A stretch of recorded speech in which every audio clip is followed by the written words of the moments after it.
S.T.A.L.K.E.R is an undeniably unique experience on the PC, and as we predicted, opinions are sharply divided about this one. On the one hand, you have gamers who like the experience overall, but are continually discouraged by the numerous bugs and balance issues. On the other hand, there are the hardcore fans who are so hungry for the original experience that Stalker offers that they're willing to tolerate all the rough edges and hold out for GSC's inevitable patches. Like most gamers, we're somewhere in the middle, enjoying the heavily atmospheric game world but frequently frustrated by misguided design decisions and sloppy execution. Stalker-Clear-Sky is a prequel to last year's Shadow of Chernobyl, and the basic premise is still the same. Set in the near future, the game puts players in the role of a stalker, a combination mercenary treasure hunter who is investigating strange anomalies around the site of a second Chernobyl nuclear accident.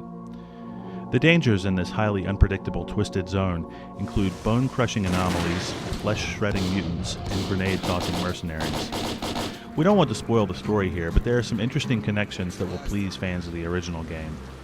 The main appeal of Stalker-Clear-Sky is the zone, the vast living world that players will explore as they try to uncover the mystery of the anomalies. The world is full of all sorts of details, from the stitching on the uniforms of the soldiers to the small flowers beside the tiny pools of water. There's also a tremendous scale here, with the player fighting for control of tiny campsites in the wilderness and exploring massive industrial structures. The lighting and weather effects contribute greatly to the sense of mood, but you can sometimes be jarred out of the experience by some arbitrary boundaries in the world and some loading areas. To find out where you are and where you need to go, you can make use of the new PDA features. By opening the PDA, you can instantly see where the enemy and friendly forces are concentrated, what dynamic missions are available in your area, and whether or not there are any hidden stashes located nearby. You can also see where you'll need to head in order to keep the main story moving forward. It's a nice way to point players towards content, but if it's used too much, it tends to lessen the joy of discovery a bit.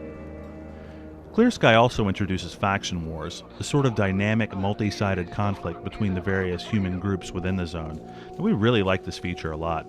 The player is encouraged to take part in these wars by undertaking small-scale missions for faction members and by assisting in the capture of other faction strongpoints, sometimes with the help of several NPC soldiers.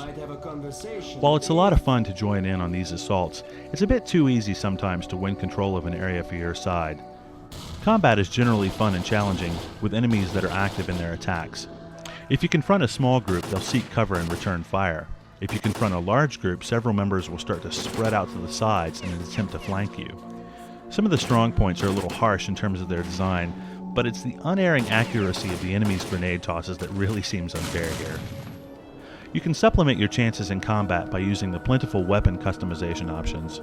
Being able to output your rifles, machine guns, and shotguns with a variety of upgrades gives you a chance to approach the game the way that you want to play it.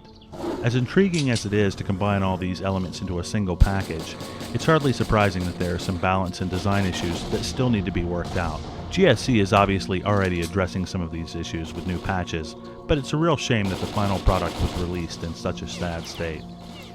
With a few more passes through quality control, Stalker-Clear-Sky would have been a truly spectacular game, but the current condition of the game makes it merely average.